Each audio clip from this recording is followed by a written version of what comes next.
why the owner? Ah. I'm not trying to hold you responsible for making the idiot in that state. You can rest assured. Then why? Su Yang's eyes were full of vigilance. She smelled a dangerous scent from the beautiful woman in front of her. A beautiful woman, armed with a sharp reason, was enough to make her alert. Moreover, Wan Jiayang seemed to have mastered martial arts. She is often referred to as a talented girl in Jianghu. Su Yang was especially wary of Jianghu's prodigy. It's not simply because a woman's enemy is another woman, but because the greatest weapon of prostitutes, which was their coquettish act, doesn't work for them. Even the glamorous outfits that make men go crazy are just objects of contempt for the talented woman of Jianghu. Fortunately, Wan Jiayang didn't show any signs of contempt, but her unshaken eyes were shining sharply as if she could see through Su Yang's thoughts. Wan Jiayang smiled softly. I'm just curious as to who made the asshole that way. I promise you with my honor. I will never do any harm to your master. Let her in. At that moment, Piawul's voice came through Su Yang's ears. His voice came as a whisper. Su Yang was surprised, but she wasn't foolish enough to reveal her agitation. She answered calmly. I'll take you inside. Thank you. Wan Jiayang smiled and followed Su Yang to the annex. Since the annex was separate from the main building, it had a quiet atmosphere. Wan Jiayang's eyes shone sharply at the simple appearance of the annex, which was different from the splendid main building. It had a woman's touch rather than a man's. There is a high probability that the owner of this annex is a courtesan. People who are inside the main building now must stay somewhere else, and there is a high probability that they only come here for a while for work. Su Yang's attitude as she entered the annex was extremely polite. She could see how much she cared for her master. We're going in. Su Yang opened the door and said. Wan Jiayang nodded and entered the room. As she had guessed, the room was filled with the scent of a woman. It matched the scent she smelled from Su Yang, but the person in the room was a man. It was a Piawul. Piawul was lying on the bed at an angle as he greeted Wan Jiayang. Piawul didn't use his original face. He used the same face when he dealt with Seo Manpyong.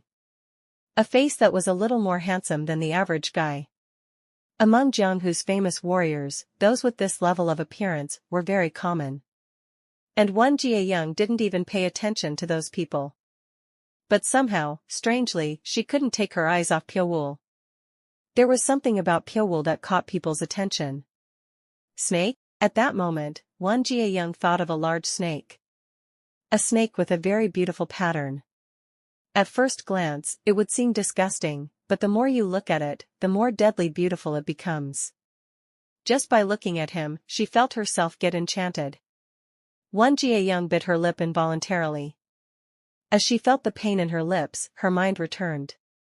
With a cold expression on her face, she said, Are you the brothel keeper of the Divine Fragrance Pavilion?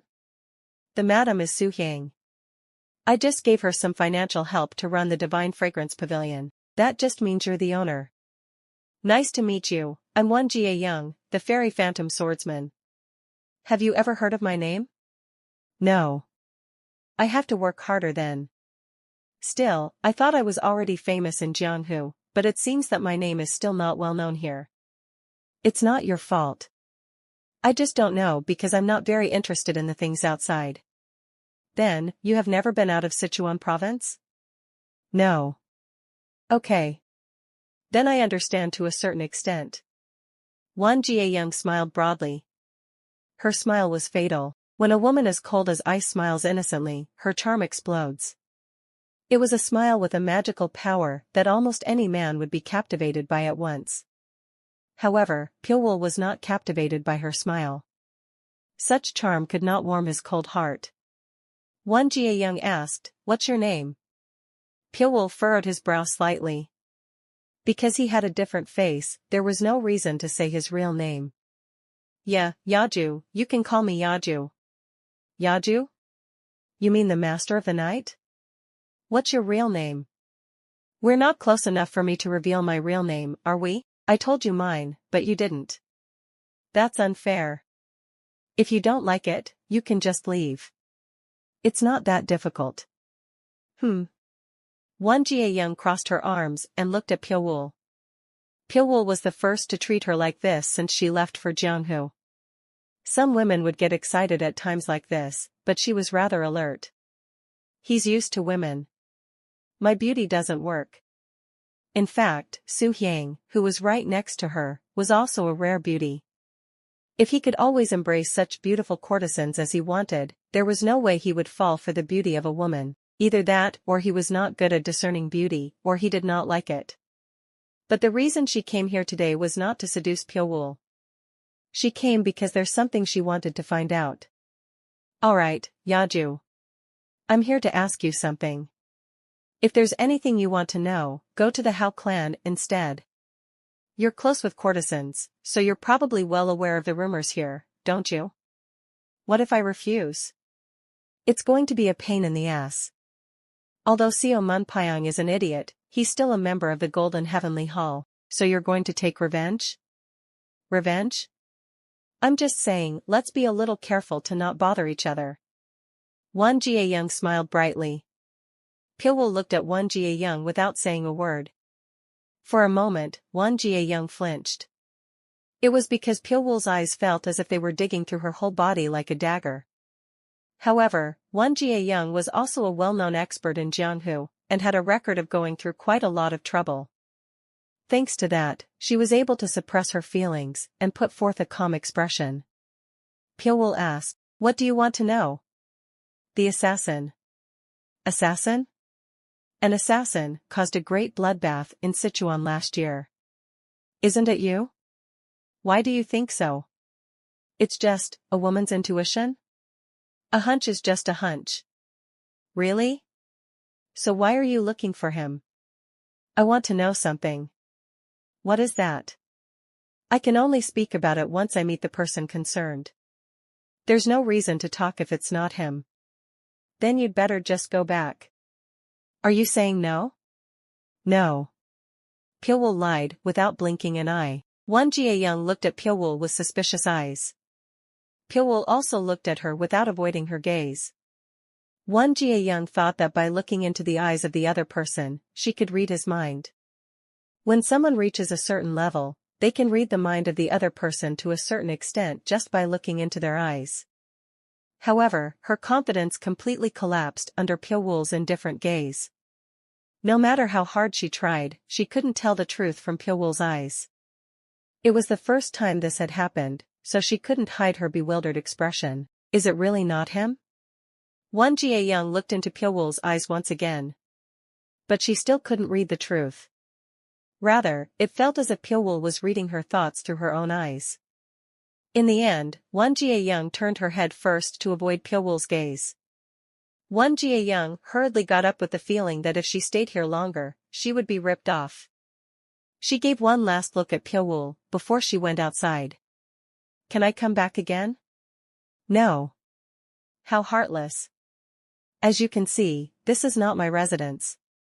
I can't keep taking over the owner's seat. Then when will you be here again? When I feel like it. Pyo-woo curled his hand around Soo-hyang's waist, who was sitting right next to him. Soo-hyang did not resist and embraced Pyo-woo. Won Jie-young's eyes trembled at Pyo-woo's attitude that seemed to ignore her. She suppressed her rising anger and said, "I'm staying in 4C Pavilion, so if you change your mind, please contact me." Pyo-woo buried his face in Soo-hyang's neck and motioned for her to leave. Won Jie-young's face became red and she hurried out. Huh. Through the closed door, Soo-hyang's sweet moans could be heard. Such a jerk. Won Jie-young bit her lip hard in shame. She regretted coming here. The suspicion that Pyo-woo might be the assassin she was looking for no longer emerged. Tired of feeling as if her body was covered with filth, she hurriedly left the Divine Fragrance Pavilion. Asterisk asterisk asterisk. Pyo-woo got up. Right next to him, Soo-hyang's dazzling naked body was revealed. Pyo-woo got up after putting a blanket on her.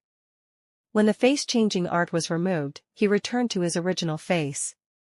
Pyo-woo, being careful not to wake up Soo-hyang, got dressed and went outside. It was still before dawn, so the street was very dark. Pilwul walked alone on an empty street. At the end of the day, they came to Chengdu to find me. Through conversation with Wan Jiayang, he was able to easily infer the purpose of the Golden Heavenly Hall's arrival to Chengdu. The question was, why are they looking for him? The area in which he was active was completely confined to the fortress of Sichuan. Since he had never gone outside of Sichuan, he had no contact with the outside world, nor had he garnered the resentment of someone. Of course, there could have been some who had contact with the outside world among those who had suffered from him in Chengdu or Sichuan. So he could not rule out the possibility that outsiders would rush in to avenge their grudges. But Pilwul thought that was extremely unlikely. Above all, he did not feel hostility in the conversation with Wan Jiayang. If she was to meet him for revenge, he should have felt intense hostility or murderous intent, but he didn't perceive any of that. There's something else going on. Pilwul frowned. Uncertainty was his least favorite word. Pilwul liked anything clear.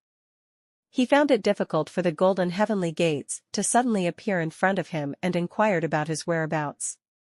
Pilwul shook his head and moved forward. His head hurt, but there was nothing he could do about it. It wasn't urgent enough for him to find a solution right away. For now, it was best to take some time and watch them. After organizing his thoughts, Pilwul came into the Red Villa. When Pilwul came inside, Steward Go came running. Steward Go bowed his head to Pilwul. Because Steward Go's expression looked urgent than the usual, Pilwul asked, "What's going on?" Steward Go, who could not speak, took out a pre-written letter from his bosom and handed it to Pilwul. After Pilwul read all the contents of the letter, he asked Steward Go, "Was there any suspicious movements detected in the Thunder clan?" Steward Go responded by nodding his head. After losing both their sect leader and successor, the Thunder clan completely collapsed. It was by no means easy for a sect without a central figure to recover. Does that mean there's a warrior who could be said to be the focal point? Pilwul frowned. If such an existence existed, the Thunder clan would not have collapsed so quickly in the first place. Pilwul returned the letter to Steward Go and said, "Monitor the movements of the Thunder clan. Keep track of everything that is happening and report it." Steward Go bowed his head. Pilwul looked up at the dawn sky where the moon began to rise. There seemed to be a rotten smell wafting from the letter.